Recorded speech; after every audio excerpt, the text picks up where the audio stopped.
नमस्कार दोस्तों, जैसा कि मैंने पिछले क्लास में बोला था कि मैं नेताजी का चश्मा जो लेसन है इसको हम लोग पढ़ेंगे। और मैंने आप लोगों से कहा था कि आप स्क्रीनशॉट कर लो और इसको अच्छे से करके रखना, तो फिर हम लोग आगे इसके विषय में पढ़ेंगे पूरा पाठ को और क्वेश्चन आंसर करेंगे। मल्टीपल टाइप क्वेश्चन आंसर जितना हो सकेगा उतना करने का कोशिश करेंगे, हम लोग कवर करने की कोशिश करेंगे। तो उम्मीद करते हैं आप लोगों ने किया होगा। और आज हम लोग पढ़ेंगे पाठ। पिछले क्लास में हम लोगों ने पढ़ा इनके जो लेखक हैं स्वयं प्रकाश जी, उनके बारे में और उससे जुड़े सवाल जवाब हम लोगों ने देखा। तो आज हम इसके पाठ के बारे में पढ़ेंगे।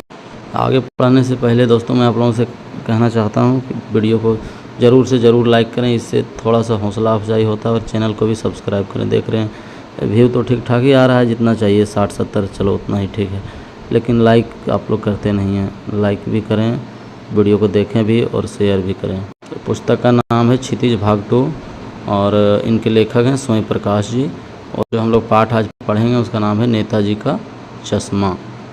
नेताजी का चश्मा। तो आज हम लोग पढ़ेंगे नेताजी का चश्मा। ये लिखित हैं स्वयं प्रकाश जी के द्वारा।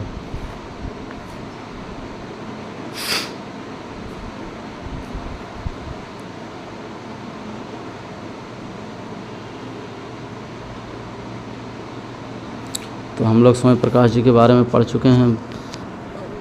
इनका जन्म कब हुआ था? 1947 में इंदौर मध्य प्रदेश में। इससे जुड़े सवाल जवाब भी हम लोगों ने कर लिए।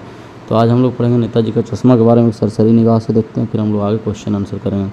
तो हवलदार साहब एक कैरेक्टर हैं इस जो स्टोरी गढ़ा गया है उसमें। वो हर 15वें दिन कंपनी के काम के सिलसिले से एक कस्बा जो था उससे गुजरना पड़ता था।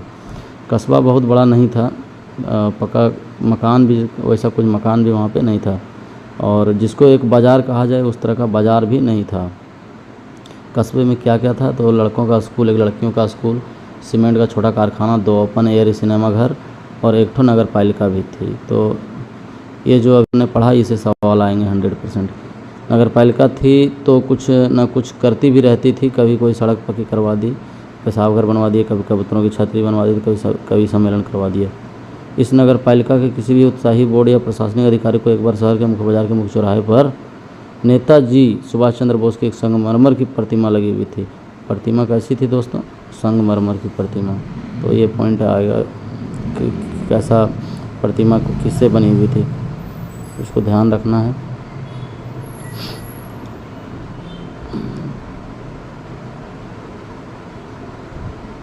उसके बाद आगे आप लोग पढ़िए। अंत में कस्बे के इकलौते हाई स्कूल के इकलौते ड्राइंग मास्टर मोतीलाल जी को ही यह काम सौंप दिया गया। हम लोग पढ़ेंगे उसी प्रतिमा के बारे में पढ़ेंगे जो शहर के मुख्य बाजार के चौराहे पर संगमरमर की प्रतिमा लगवाई। वो कैसे उसका निर्माण हुआ और किसने बनाया, इसके संबंध में हम लोग पढ़ेंगे। अब पता, पूरी बात तो अब पता नहीं, लेकिन लगता है देश के अच्छे मूर्तिकार की जानकारी उन लोगों के पास नहीं थी, नगर पालिका वालों के पास। तो उन लोगों ने कम बजट से ही कई ज़्यादा होने के कारण काफ़ी समय उहापोह और चिट्ठी पत्री में बर्बाद हुआ। जानते हैं सरकारी काम भारत में कैसे होता है। बोर्ड की शासन अवधि समाप्त होने घड़ियों में किसी स्थानीय कलाकार को अवसर देने का, माने कोई लोकल जो बनाने वाला आर्टिस्ट है उसी को दिया गया। कस्बे के इकलौते हाई स्कूल, एक स्कूल था, उसके ड्राइंग मास्टर को मान लीजिए मोतीलाल जी को ही यह काम सौंप दिया गया। माने जो ड्राइंग मास्टर था उस स्कूल का, उसका नाम था मोतीलाल, तो उसको दिया गया। ये इम्पोर्टेंट है। जो महीने भर में मूर्ति बनाकर पटक देने का विश्वास दिला रहे थे। मोती जी ने कहा कि पटक देने का आशय है यहाँ पे कि काम समाप्त कर देंगे 1 महीने के अंदर। अब संगमरमर की मूर्ति तो बना दिया उन्होंने, कोई कसर नहीं छोड़ा, किंतु चश्मा वो नहीं बना पाए। बहुत अच्छा प्रयास था उनका, बन गया। चश्मा नहीं था, नहीं चश्मा तो था लेकिन संगमरमर का नहीं था। एक सामान्य और सचमुच का चश्मा बनाया और उसके ऊपर लगा दिया, और ये चश्मे की ही कहानी है इसमें। कस्बे से गुजरे चौराहे पान खाने रुके, तो एक कैरेक्टर और है, उसके बाद हम पढ़ेंगे नहीं इसको। लक्षित किया और उनके चेहरे पर एक कौतूक भरी मुस्कान फैल गई। कैसी मुस्कान? कौतूक भरी। वाह भाई, यह आइडिया भी ठीक है। मूर्ति पत्थर की लेकिन चश्मा रियल। जीप कस्बा छोड़कर आगे बढ़ गई। अब वो जो है सो आगे बढ़ गए, आगे निकल गए। बारे में सोचते रहे, उनके ध्यान में वही बात चल रहा था। प्रयास सराहनीय ही कहा जाना चाहिए। महत्व मूर्ति के रंग रूप कद का नहीं है, उस भावना का है, वरना तो देश के भक्ति में आजकल मजाक की चीज़ होती जा रही है। सही बात है। दूसरी बार जब हवलदार साहब उधर से गुजरे हैं, माने कि पीछे ही कहा गया कि प्रत्येक 15 दिन के बाद वहाँ से गुजरना होता था उनको, तो कंपनी के काम से। तो दूसरे बार उधर से गुजरे तो एक चश्मा पहनाया हुआ था जो गोलकार था। हवलदार को तो वाह भाई क्या आइडिया है, मूर्ति कपड़े नहीं बदल सकती लेकिन चश्मा तो बदल ही सकती है। तीसरी बार फिर नया चश्मा था, तो जितने बार हवलदार साहब उधर से गुजरे हर बार उनको चश्मा बदला हुआ देखा था। पान जब उसको समझ में नहीं आया ये बात, तो पान वाला से पूछ लिया कि यह तुम्हारे नेताजी का चश्मा हर बार बदल कैसे जाता है। पान वाले के खुद के मुंह में पान ठोसा हुआ था। पान वाले का करेक्टर आप इमेजिन कीजिए कि अपने से पान बेच रहा है और पूरा मुंह में पान भरा हुआ है। काला मोटा था, खुशमिजाज आदमी जो बात बात पर हंस देता था और मजाक करता था। हवलदार साहब का प्रश्न सुनकर वो आंखों आंखों में हंसा, उनकी तोंद थिरकी। मोटा आदमी जब हंसेगा तो पेट हिलता है भाई, तो उसी तरह से हिला। पीछे घूमकर उसने दुकान के नीचे पान थूका। लाल काली बतीसी, उनका जो दांत था वो लाल और काला था। और उन्होंने बताया कि कैप्टन चश्मे वाला करता है।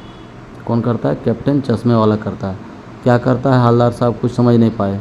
चश्मा चेंज कर देता है, पान वाले ने समझाया। क्या मतलब, क्यों चेंज कर देता है? हवलदार साहब अभी नहीं समझ पाए कि क्यों इसका चश्मा चेंज कर देता है। इतना चश्मा, उसको लगा कि इतना चश्मा कैप्टन किधर से लाएगा, तो मूर्ति वाला दे दिया, उधर दूसरा बिठा दिया। अब हवलदार साहब को बात कुछ समझ में आई। एक चश्मे वाला है जिसका नाम क्या है? कैप्टन है। उसे नेताजी बगैर चश्मे वाली मूर्ति बुरी लगती है, इसलिए प्रत्येक बार वो जो बेचता है उन्हीं में से कोई चश्मा एक पहना देता है। चलिए, एक बार जो चश्मा नेताजी से लाके देता है तो वो क्षमा मांग लेता है नेताजी से कि ये चश्मा आपसे ले रहे हैं नेताजी, दूसरा चश्मा आपको दे देता है। फिर दूसरा चश्मा वहाँ लगा देता है, वो ग्राहक को बेच देता है।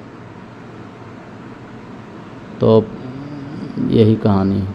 सुना उन्होंने, हवलदार साहब ने, तो अचानक से पूछ ही दिया कि भाई ये बताइए हमको, ये जो कैप्टन चश्मे वाला है क्या नेताजी का साथी रहा है आज़ादी की लड़ाई में, या आज़ाद हिंद फौज का कोई भूतपूर्व सिपाही है? पान वाला नया पान खा रहा था। पान पकड़े अपने हाथ को मुंह से 1.5 इंच दूर रोककर हवलदार साहब को ध्यान से देखा। फिर अपनी लाल काली बत्ती दिखाई और मुस्कुराकर बोला, नहीं वो लंगड़ा क्या जाएगा फौज में, पागल है पागल। मतलब वो जो कैप्टन चश्मे वाला था उसका मजाक उड़ाने जैसा लहजा था और बोला कि वो लंगड़ा क्या जाएगा फौज में, वो पागल है। वो देखो आ रहा है, वो आ रहा था उधर से। वो कौन?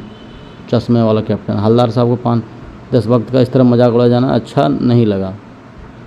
लेकिन जब हवलदार साहब ने देखा तो देखा कि एक बेहद बूढ़ा मरियल सा लंगड़ा आदमी, सिर पर गांधी टोपी और आंखों पर काला चश्मा लगाए, एक हाथ में एक छोटी सी संदूकची और दूसरे हाथ में एक बांस पर टंगे बहुत से चश्मे लिए अभी अभी गली से निकला था। तो एक उस तरह से उनको दिखाई दिया हवलदार साहब को। कौन? कैप्टन चश्मे वाला। अब अंत में जो कहानी, वहाँ पे हम लोग चलते हैं क्योंकि पूरा पढ़ पाना संभव नहीं है। एक बार ऐसा हुआ कि उधर से हवलदार साहब फिर से वो गुजरे तो देखा कि चश्मा नहीं था। उस दिन पान की दुकान भी बंद थी, चौराहे के अधिकांश दुकानें भी बंद थी। अगली बार भी मूर्ति की आंखों पर चश्मा नहीं था। हवलदार साहब ने पान खाया और धीरे से पान वाले से पूछा, क्यों भाई आज तुम्हारे नेताजी का आंखों का चश्मा नहीं है? पान वाला उदास हो गया। उसने पीछे मुड़कर मुंह का पान नीचे थूका और सिर झुकाकर अपनी धोती के पहुँचता हुआ बोला, साहब कैप्टन मर गया। माने जो कैप्टन चश्मे वाला था उनका देहांत हो चुका था।